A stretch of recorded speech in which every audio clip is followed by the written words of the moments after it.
Hello and welcome to Sweet Spot DFS. This is a review of the 2020 WGC-HSBC Champions, where Rory McIlroy is your winner.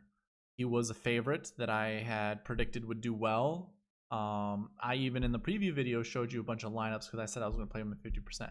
I actually changed that, and we'll see that in the DK page. But what I'm going to go over in this video is we'll go through the recent form, we'll look at the optimal lineup and the $1 GPP winning lineup.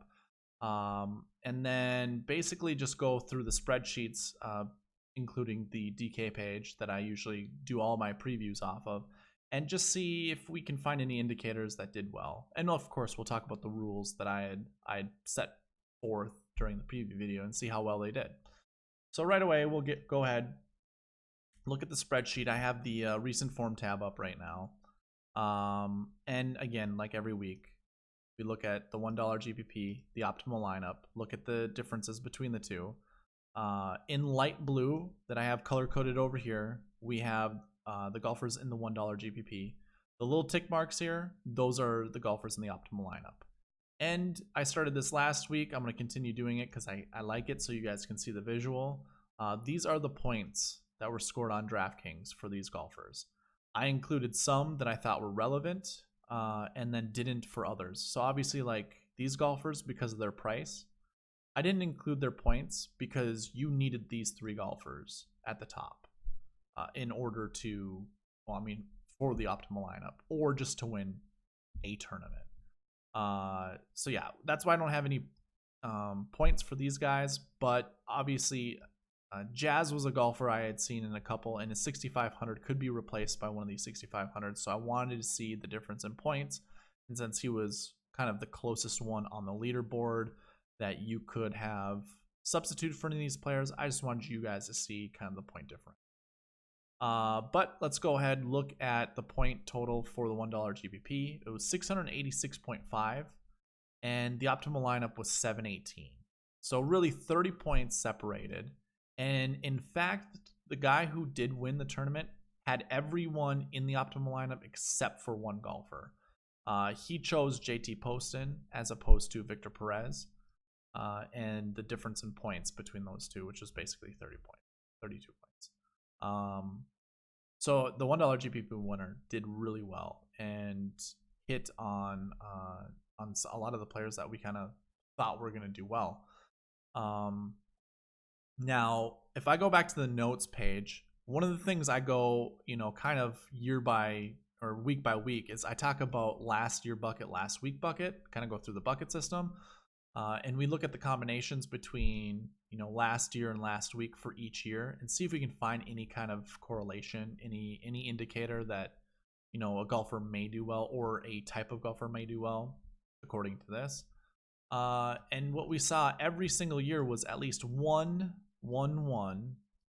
finished inside the top 10. And really a good opportunity to finish inside the top 5. Now, I think I said this in the preview. I'm pretty sure I did. You wanted at least 1-1-1. In 80% of your lineups, you wanted at least 2 1-1s. And in fact, if we look at the recent form, so okay, what is a 1-1? For those guys that didn't watch a preview video, a 1-1 would be a golfer who did not play. So here's the rank over here. This is what would indicate a last year 1 and a last week. So they're golfers who did not play. And if we go back to the recent form, you can see right here, here's your last year 1 bucket, basically, golfers who did not play the year before, and then your last week bucket 1 are golfers who did not play the week before. So you see 2 of them right away inside the top 5, but then a part of the optimal lineup and the $1 GPP winning lineup, there was another 1-1. So there were 3. Now, you could have substituted Paul Waring for anybody else that was, 65. So obviously Jazz, you would have lost out on 20 points. And then you wouldn't have found someone inside the top 10 if you weren't confident in playing another 1-1. Now, when I make those rules, I say at least you have to at least play one of these. It does not limit you, but you also could completely avoid it, which we'll see in the next rule that I had said, we go back to the combinations. I had said you wanted to play in 80% of your lineups at least a 2-1. At least 1-2-1. And that was because obviously 2016 we didn't see a 2-1. But the one thing I forgot to mention in the preview videos is that what would happen in 2020, this year? What would happen if we didn't have a 2-1? Then the percentage would change from 80% to 66%. But if we did find a 2-1, that percentage would change to 83%. Okay, I should say going forward, when I create these rules, when I don't see it happening every single year, you either want to play, I want to give you a range of percentages you want to play these golfers in. So like you want to play a 2-1 in at least 66% of your lineups to a maximum of 83%. But that's not entirely true either, because if you just take 2020 as its own year, and you predict there will be a 2-1 or there won't be a 2-1, then go all in on it or not at all. So 100% or 0%. Of course, you can do anything in between. If you're like, yeah, I like that rule, I'm not fully sold on it, then do any percentage you want. I ended up going with 80%. So I played, and the thing is, if I go to the DK page, so I have these over here sorted by, well, it's sorted by the result. But if I go ahead and get rid of all these just to look at the 2s and then go further down and just at the 1s, we only had 2 golfers that fit that mold. And that was Hao Tong and Justin Rose. And I like that because that really I was able to narrow down my pool of players. So I could have, I basically used these guys as my foundation when I created lineups. They were my anchors. So they were always, they were in 80% of my lineups. And that's what I populated the left column with, which is my anchor position. Of course, didn't turn out the greatest, but this was a really good week for me. Because some of my other lineups, I really liked Rory McIlroy, if you saw that in the preview video. I still played him in as many lineups as I possibly could. I'm going to my lineup page just to show you kind of the percentage that I played. I played Rory in 37% of my lineups, 37.5% of my lineups, and I only played 40 tournaments. He was in 15 of them. I had said in the preview I was going to play 50% of him, which I should have done. Would have turned out much better. But I mean, that's how it goes.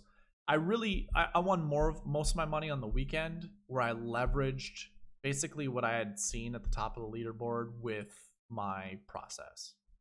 And I got on Xander, Rory, I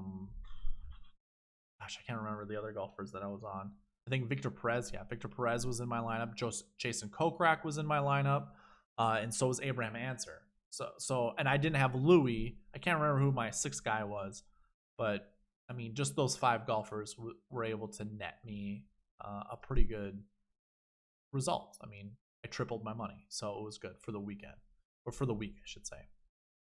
But anyways, going back to the spreadsheet here, the 2-1 didn't pan out this year, so you could have used that thought process of just 0%. I don't have anything else to talk about the bucket system, other than every year we seem to have one golfer in the top 3 that just is odd. So, like a 4-4. The rest of them you can see pretty self-explanatory. This one, pretty decent also, but then you have a 6-2. You had a 4-1 over here. I knew that Rory wasn't off limits, because in the top 3, like I just said, there was a good chance we were going to have some kind of oddity that was going to be up in the top. And I really just played one of those, and then found my 2-1s, my 1-1s, and then just a 1-something. I mixed a lot of my other lineups with a 1-something, because there weren't many 2s that I really liked. Xander was a 2-2.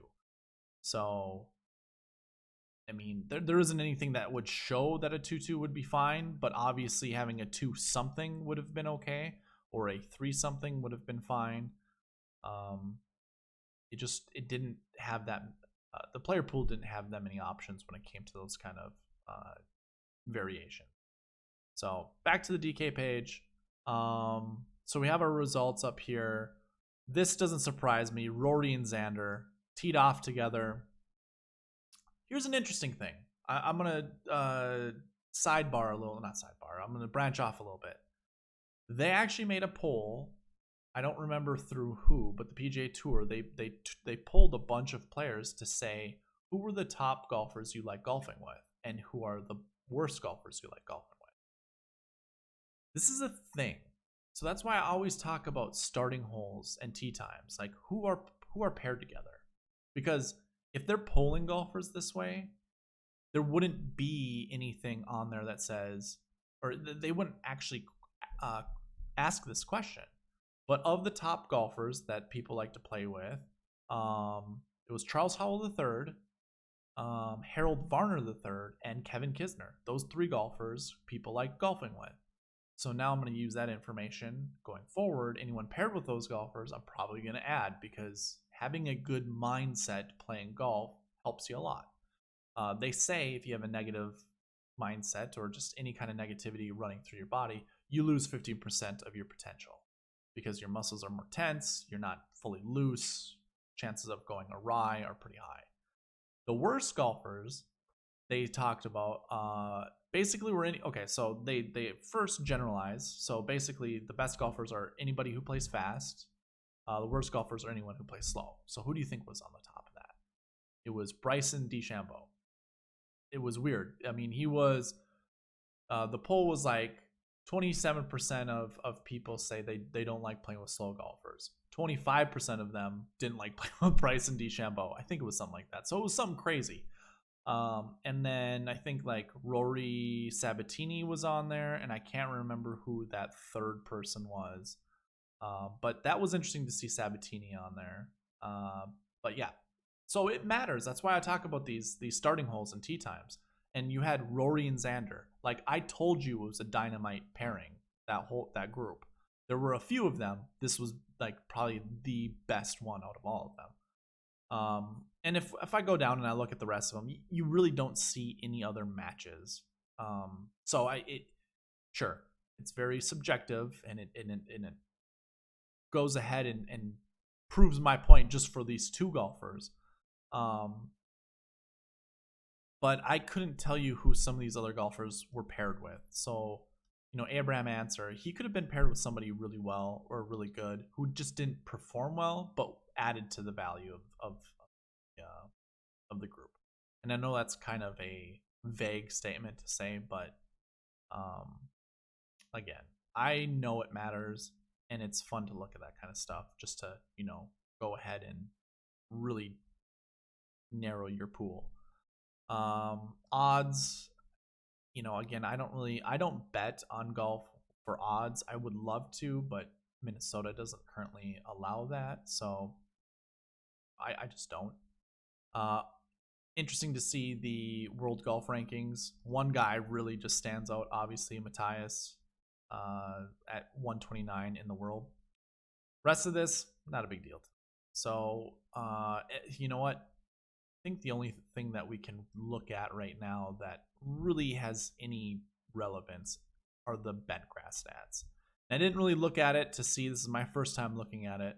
I think you guys can see it. And anyways, I will go ahead and slide this over so you guys can see a little bit more. Yeah, obviously we've got 2 golfers here.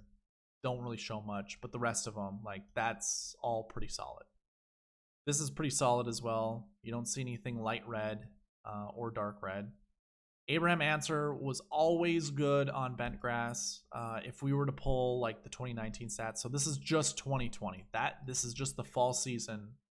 So 3 events.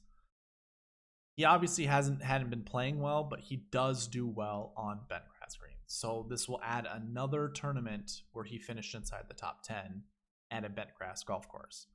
So Abraham Answer was never off the table for me. I do like his play, and his volatility is one of those things that actually kind of suits well for roster construction, because he can get hot pretty fast and score a lot of birdies.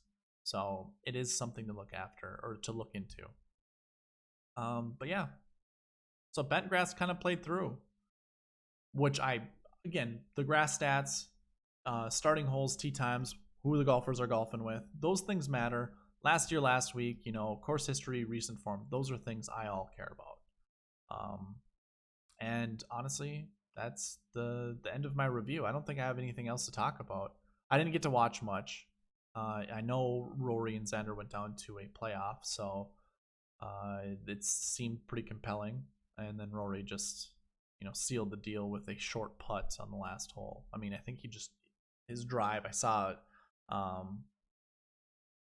replays of it. It looked, you get Rory or Dustin in a playoff, the ability to hit the long ball does play a huge factor in intimidation.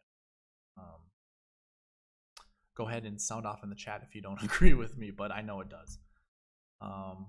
So yeah, all in all, good week. Hope you guys did well. There is no golf next week, so we have a week off, which is going to be pretty nice. I'll try to work on some things, maybe add a new column, or I'll try doing something. But thank you for watching. I will see you in 2 weeks. Comment, subscribe, like, all that good stuff. See you later.